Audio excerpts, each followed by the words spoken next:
ताई सबसे पहले देवादिदेव महादेव गुरु के चरण में कोटि कोटि प्रणाम करतनी। हमार प्रणाम के स्वीकार करी, हमार प्रणाम के स्वीकार करी। माँ भगवती के चरण में कोटि कोटि प्रणाम करतनी। हमार प्रणाम के स्वीकार करी, हमार प्रणाम के स्वीकार करी। गणेश जी के चरण में कोटि कोटि प्रणाम करतनी। हमार प्रणाम के स्वीकार करी।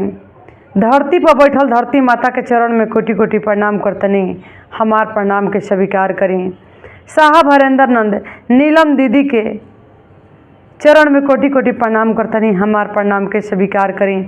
जहाँ तक हमार आवाज़ जा रहा बा, हम सब गुरु भाई बहना के चरण में कोटि कोटि प्रणाम करतनी। हमार प्रणाम के स्वीकार करी, हमार प्रणाम के स्वीकार करी। यूट्यूब के माध्यम से ललिता शिव चर्चा चैनल देखे वाला सब गुरु भाई बहन के चरण में कोटि कोटि प्रणाम करतनी। हमार प्रणाम के स्वीकार करी, हमार प्रणाम के स्वीकार करी। दीदी देखी एगो बहुत दुख भरी शिव चर्चा कथा लेके आयल बनी। टुअरा टुअरी भाई बहन के कथा ह कि जब माता पिता छोड़ के यही दुनिया में उ लोग जब चल गए रहे मृत्यु लोक में, तो दूगो भाई बहन रहे, टुअरा टुअरी हो गए रहे। भाई के गरीबी स्थिति रहे, दुख के बात बा, बहुत ज़्यादा दुख के बात बा। एक छोटा बच्चा भाई नाबालिग पर इतना बड़ा संकट बोझ है आ गइल कि जो भाई किसी तरह कमा के कैसहू करके अपना बहन के शादी विवाह कैलस, अच्छा से अच्छा घर खोज के, अच्छा से अच्छा घर अपना जाने में खोजलस कि चलो कष्ट कटनी जा, हमनी के माता पिता बच्चे में छोड़ के गुजर गु रहन। ऐसन घर बर खोजी अपना बहन के कि बढ़िया से गुजारा हमरा बहनिया के हो जाई, आ हमहू जाइब तो दूगो रोटी हमरा के कभी काल दुख के मारल बानी जा खियाई, 4 दिन रह हम जा। इहे सोच के बेचारा बियाह शादी अपना बहन के खूब जैसे रहे जतने रहे उतने में अच्छा से कैलस। गरीब लइका टुअरा सुनम त आंसू ना रुक पाई भैया। ये से कथा रोरा पूरा सुने के प्रयास करब दीदी। कथा बहुत समझदारी के बा, कथा सुने से ज्ञान मिलला। देखी जब शादी विवाह हो गइल बा, लड़की अपना ससुराल चल गइल बड़ी, रहे लगली ससुराल में। बीच बीच में भाई भी अपन जाए, कभी काल मन दिल ना लगे कहीं चल जात रहे कि जा तनी अपना बहन की, हाँ ओजे रहम 10 दिन 5 दिन रहब, मन कुछ हल्का हो जाई फिर चल आए। भाई जात रहे आवत रहे, बहन मन ही मन धीरे धीरे अनसाए लगली। बहनोई रहन, पूरा परिवार भी कहे लागल तहार भाई के आन जानत ना काहे लागल बा। कैसन दुख, कैसन भाई कैसन बहन। जब भाई बहन के साथ दे सकता तो बहन कैसन के भाई के साथ ना दे सकता। बेचारा रुपया धन संपत्ति भाई थोड़े मांगे जात रहे, एगो प्रेम दुलार के भूखड़ रहे कि ओकरा छाँव ना रहे केहू के। ये के चलते वो बेचारा जात रहे अपना बहन के पास। फिर जब गइल बन भाई कि जा तनी बहन घरे कुछ दिन रहब त आइब, बहन कह देले बड़ी अपना भाई के देखते ही कि कहाँ तू रोज रोज चलावला है भैया, हमरा घरे तू का करे चलावला, हमार परिवार नहीं खे कि तू आ जाला। अब हम अपन घर देखी कि तहारा के देखी। बाहर बहन के हिम्मत कि कैसे बहन ई बात अपना भाई से कह दिली कि तू का करे आगुल ह, रोज के रोज तू एजे चल आवला, हमार घर परिवार नहीं खे, नाराज हो जाला, तू चल जा एजा से।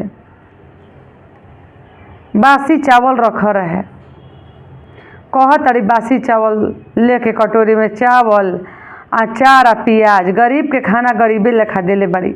आ भाई देख के बढ़िया घर में शादी विवाह कैले बा,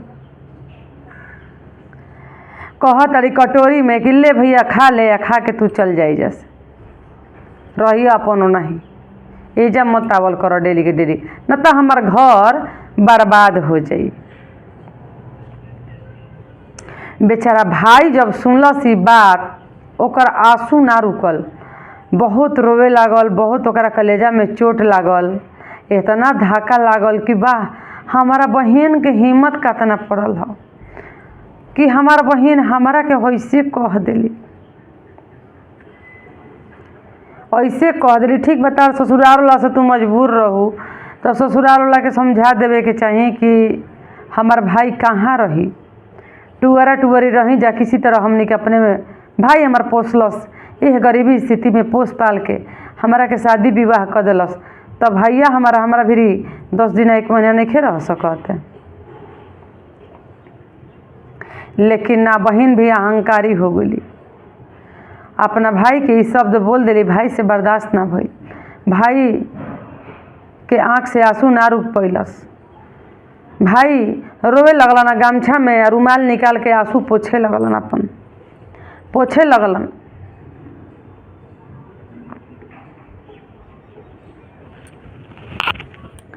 जब आंसू पोछे लगलन भाई,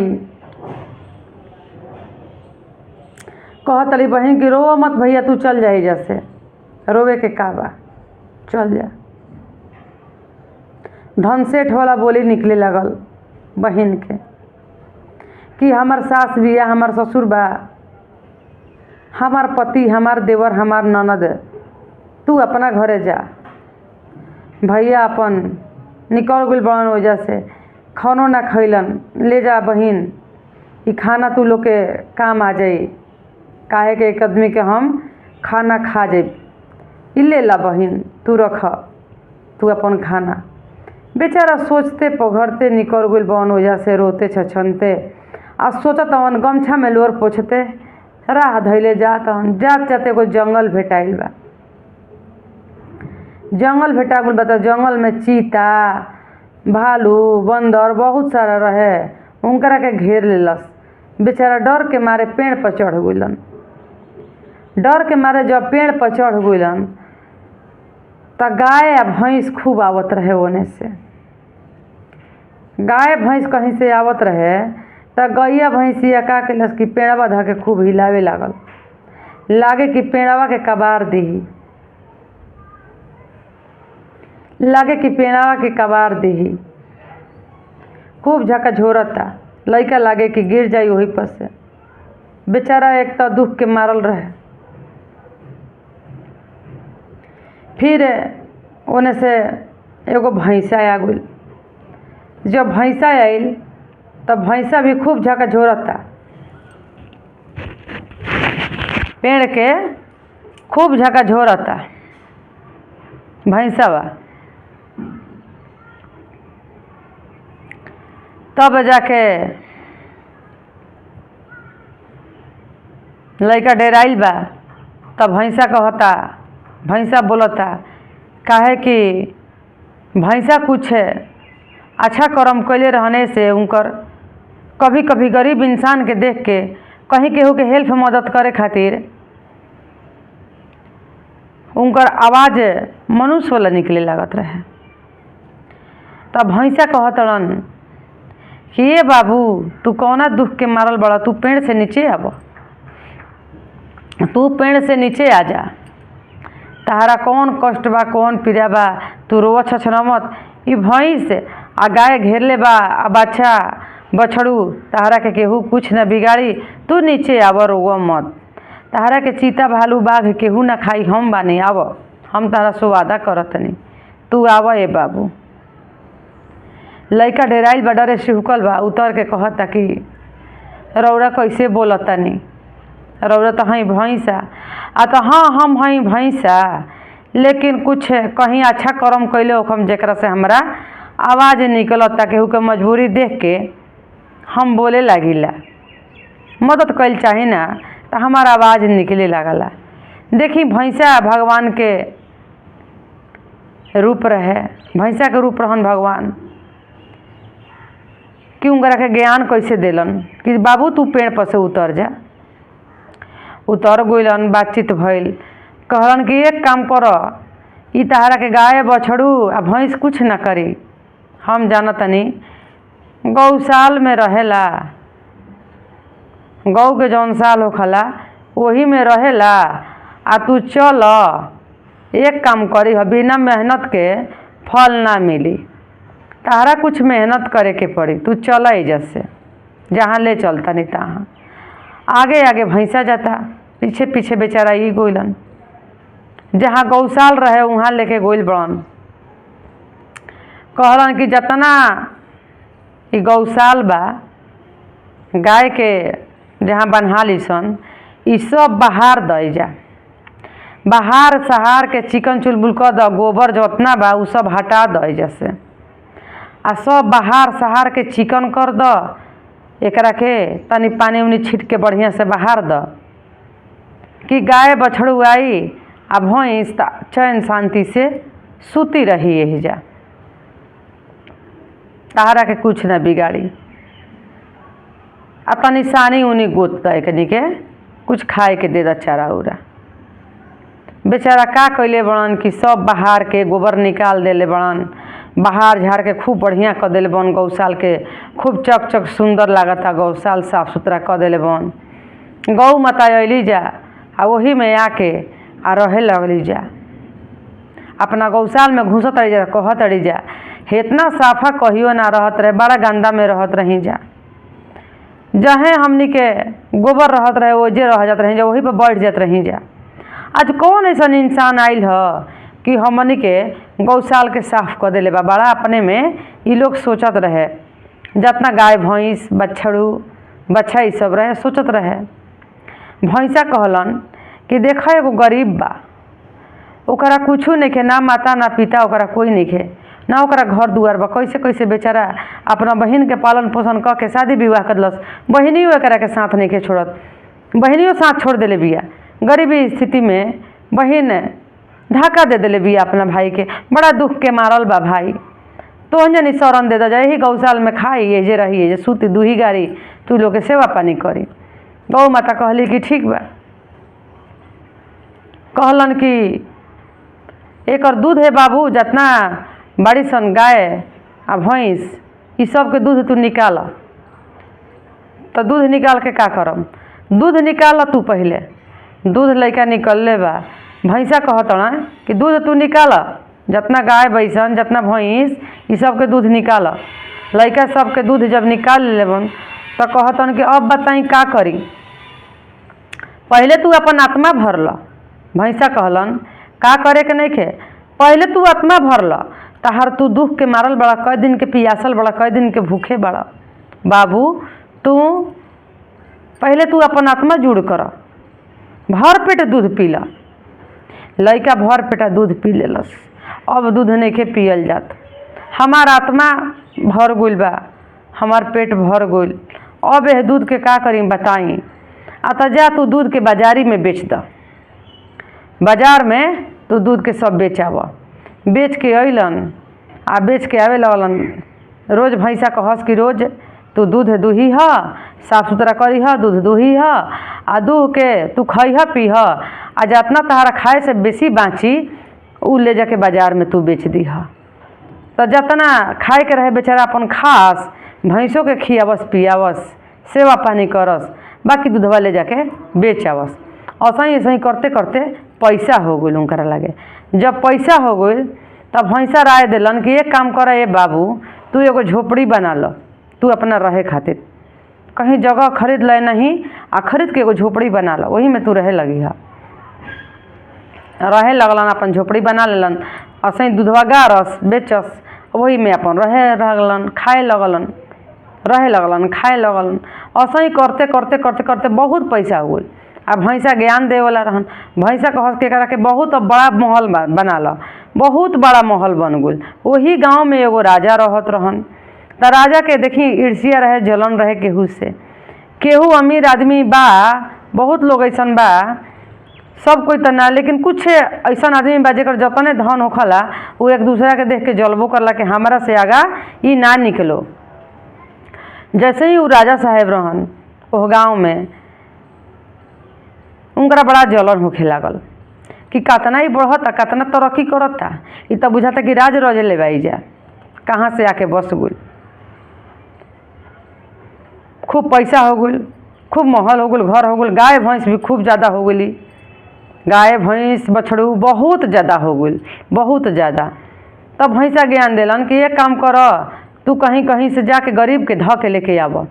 जितना गरीब होई हैं, जरा कहीं कमाए के जरिया ना होई, खाए के कुछ ना होई, ओकरे के तू ले अइह, एहिजा ले आके सबके रख, आ सबके खियह पियह, एहिजे रही सन, कपड़ा लत्ता दीह, खियह पियह, कुछ रुपया पैसा जौन तहरा बुझाए तौन ओकनी के दीह कि क्षुधा भरी, आ यही में खाना बनवैह, तोहरो खाना मिली, उहो खाई, ओकरो पेट भरी, तब पुनो मिली। उहे काम उ लइका करे लागलन। टुअरा इहे काम करलन, जितना गरीब कहीं रोड पर मिले सबके धके लेके चल आवस, काम करवावस, हमेशा कस के एजे रह, एजे रह। करते करते करते करते बहुत समय आगे निकल गइल, आ बहुत राजा हो गलन। उ लइका बहुत ही ज़्यादा राजा हो गलन। तो राजा कहतन कि चल, उनकरा के अपना मंत्री से कहतन कि पता लगाव कहाँ बा, कतना ओकरा धन बा, ओकरा धन से तुलना हम कह दही, आके एजा राज रज ले बा। अइलन राजा, ओ गाँव के राजा जवन अइलन तो कहलन कि तू हमार तुलना कैसे कर सकता, हमार लगे हतना बा, तू गाँव से निकल जा।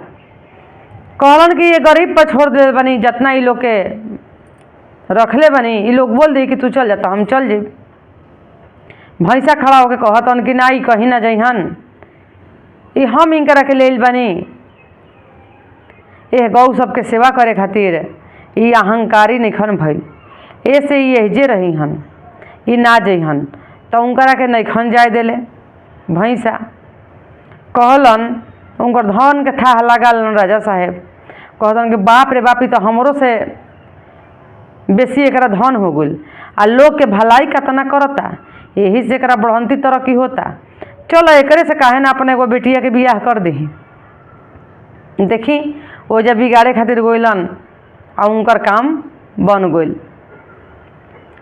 तो जाके एह लइका के काम बन गइल कि वो जे शादी विवाह के भी बात रचाए लागल।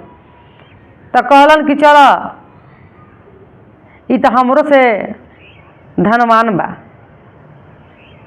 एकरा के काहे ना हम अपना बेटी से शादी करवा दही। राजा साहब कहतन कि तहरा एगो काम करे के पड़ी, अगर नगर से ना निकलब तो कौन ऐसा काम करे के पड़ी, जौन कहम तौन पर तैयार बनी। तो ठीक बा, एगो हमार बेटी बिया, एके लड़की बिया, ओकरा से तहरा शादी करे के पड़ी। तो शादी मंजूर बा। भैंसा राय देलन कि ठीक बा, तू कह कि शादी मंजूर बा। तो लड़का कहता कि शादी मंजूर बा। दिन बार धरा गुल, सब कुछ हो गल, दिन बार धरा गुल शादी विवाह के। सगरो न्योता लड़का फेरवा दिलन। राजा वो कहलाए लग रहन, आ सगरो न्योता फेरवा दिलन। तो अपना बहन के यहाँ भी भेजवा दिलन न्योता मंत्री लोग से कि वो गाँव में फलाने नाम के घर बा, वही घर में जाके आई न्योता दे दी, कहिए कि राजा साहेब ये घर के जौन पतो बाड़ी उनकरा के, आ ये घर के जौन लइका बन, माने कि इनकर बहनोई या बहन के, आ पूरा परिवार के न्योता हम देतनी, सबको यह न्योता में चल आई। लड़की बड़ा खुश भइल कि अरे बाप रे बाप, वो जाके उ राजा हमरा के न्योता दिलहन, हमरा जाए के पड़ी, हम जाइम तनी राजा के शादी में देखब कि कैसे शादी विवाह होखता। वही लड़का के बहन कैसे शादी विवाह होखता, उसमें जाए के चाही। जानत नहीं कि हमार भाई न्योता भेजे ले बा, उ जानता कि एगो राजा भेज ले बा। उहो अपना घरे से जौन बुझाइल तो न्योता हकारी ले ली, अपना पूरा परिवार सासे ननद के ले ले, पति के लेके चल अली। ओह शादी में, अपना भाई के शादी में, लेकिन उनका पता नहीं है कि हमरा भाई के शादी बा। शादी विवाह नाच बाजा खूब बाजा गाजा के साथ होता, हाथी घोड़ा सब आइल बा, सब चीज़ होता। ओजा लड़का के शादी होखता आ मुहवा निहारताड़ी कहताड़ी कि लागता कि हमारा भैया ह। भैया लेखा काहे कर मुहवा लागता, लेकिन हमारा भैया के इतना धन कहाँ से होई? भैया तो हमार गरीब बा, हमारा भाई के इतना धन कहाँ से हो सकता? के जाने कहाँ बा, घरवा से तो भगा दिले रही, के जाने कहाँ बा, बुझातो नहीं के मिलतो नहीं के, कुछ खबरों ना मिलल। कौना हाल में बा, जियता कि का बा, कि कैसे बा, खैले बा कि नहीं खैले, कौना स्थिति में बा, अब कोई खबरों नहीं के मिलत। लेकिन एकरे लेखा हमार भाई बा, हु बहू हमारा भाई के मुँह यही राजा से मिलता। के जाने कहाँ बा, जितना देरी लड़की रहल भी है लेकिन मुँहवा तकले बिया वो लड़का के, ऐसा ही हमार भैया के मुँहवा बा। फिर बियाह शादी हो गई खूब धूमधाम से बढ़िया से।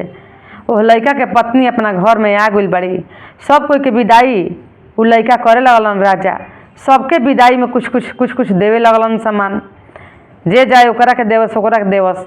बहिन के भी अपना सामान दे लेके आ विदाई करे लगलन आ संगे संगे पहुँचावे खातिर चल गइलन राही में। जब राही में जाता रास्ता में तब बहिन कहतिया कि राजा साहेब एगो बात कहतनी कि तोहरे लेखा हमार भाई के मुँह रहे, के जाने कहाँ ना पता हमार भाई हो गइल बा कि मिलत नहीं कि हमने के टुअरा टुअरी रही जा। बड़ी गरीबी स्थिति से हमार भाई पोसलस पललस आ के जाने उ कहाँ बाकी मिलत नहीं के, लेकिन तोहरे लेखा ओकर मुँह रहे। और उ तो चिंते रहन कि हमार बहिनिया ही आई। कहतने कि कोई बात ना, तो पता ना लगैलू हो तार भाई कहाँ बड़े, आ तो ना हम पता ना लगे तो का है तहार शादी विवाह कर ले रहन कहीं बढ़िया घर में कैले हुई। आ तो हाँ भैया तो पोसलस पलस कैनी जाके कैलस बढ़िया घर में शादी हमनी के हमरा के, लेकिन का करी परिवार में रही हमारा अच्छा ना लागत रहे, यही से भैया के माना कर देनी कि मत अइह। तो आज ले भैया हमार अबे ना कैलन, कह जाने कहाँ भैया हमार चल गइल बा। तब कहलन कि देखा बहिन, गरीबी स्थिति से जब अमीरी आ जाला तो अपन रूप और रंग के ना बदले के चाही, अहंकारी ना बने के चाही। केकर दिन कब लौट जाई केहू नहीं जानत। जाके तू अपना भाई के तारा छोड़े के ना चाहत रहे, अपना भाई के तू अभी तक तू खोजलू ना, अभी तक तू अपना भाई के पहचानलू ना, तू कैसन अहंकारी बहिन बाड़ू। कोई बात ना, तहार भाई हम ही बानी, वो भाई तहार हम ही बानी जेकरा के तू कहत तारू, जेकरा के तू भगाल रहू। कोनो बात ना, टेंशन मत ल बहिन, परिवार में होखल आइसन इतराज नहीं कि आज तू ना वापस करे रहतू तो ये दिन हमरा ऐसन बढ़िया ना देखे के पड़ित। उहे तो हमार दिन लौटल कि आज हम राजमहल के राजा साहेब का हाथनी ओह गांव में डंका पिटाता कि एगो गरीब आके राजा बन गइलन। तो उहे तहार हम भाई हैं, यही से तहारा लागे खबर भेजले रही कि बिना बहिन के हम अपन शादी कैसे कर ली।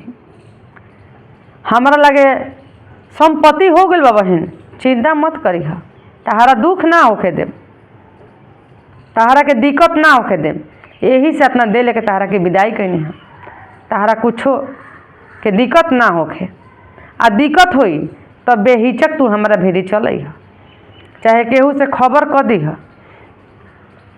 हम तहार मदद करब, हम साथ देव, हम खून हैं, एक ओद्रे से जन्म ले बनी जा हमने के भाई बहन। हम अपना बहन के कभी ना छोड़ब। बहन अपना सुन ली अपना भाई के अकबारी में धऽ के लटक के लागल रोवे कि भैया हम बहुत बड़ा गलती कैले बानी, बहुत बड़ा गलती कैले बनी, हम माफ़ी के जोग नहीं खी। आ तो ना बहन उ सब बात उ दिन मत याद कर, हम सब भुला गइल बनी, कुछ ना भइल, सब भूल गइल बनी। ना भुलाई रहती तो तहरा के बोलती, तहरा परिवार के कोई बात ना बहन, टेंशन मत लिहा, ये सब धरती पर होत रहेला। अपना घरे चल गइल बड़ी। यही से देखी गुरु बहाना कतनो धन हो जाए, कतनो संपत्ति हो जाए, लेकिन अपना में अहंकार ना ले आवे के चाही। कतनो भक्ति जागो, कतनो रौरा पुजेरी होखी,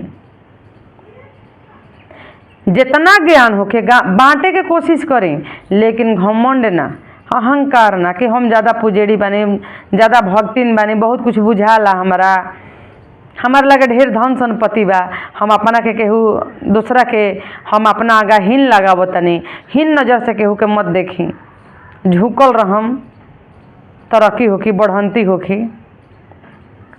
हमारा लगे का बा, हमारा दुनिया के पहचान देवे से का मतलब बा। हमारा लगे जौन बा तौन बा, लेकिन अपना के अहंकारी मत बनम। आ 4-4 भजन रौरा सभे जरूर करम, ऐसे ज्ञान मिलेला। जे महादेव के भक्त बा, शिष्या बा, वो कभी ऐसा गलती काम नहीं कर सकत। काहे ना, जब वैसे भाई कह के पोसलस आ शादी विवाह कैलस, तो काहे ना दुनिया जहान छूट जाई, लेकिन भाई के काहे छोड़ दे हम। आ कैसे वो छूट जी ससुराल, कैसे छूट जी परिवार। भैया हमार वही में आधा रोटी खाई, लेकिन हमारे साथे रही। ई बहन के दिमाग में काहे ना आइल। तो देखी गुरु बहना लोग, अपन ज्ञान लेवे के कोशिश करब, ज्ञान बांटे के कोशिश करब, कथा चर्चा भजन जरूर करब आ जरूर सुनम। सुने से ज्ञान के प्राप्त होखेला, मन के हल्का होखला, मन के शांति मिलेला। इसे सुने के चाही, मन लगन ध्यान अपना भगवान में लगावे के चाही। कहीं केहू के बात में आके कोनो गलती ना करे के चाही। हर हर महादेव, हर हर महादेव, हर हर महादेव।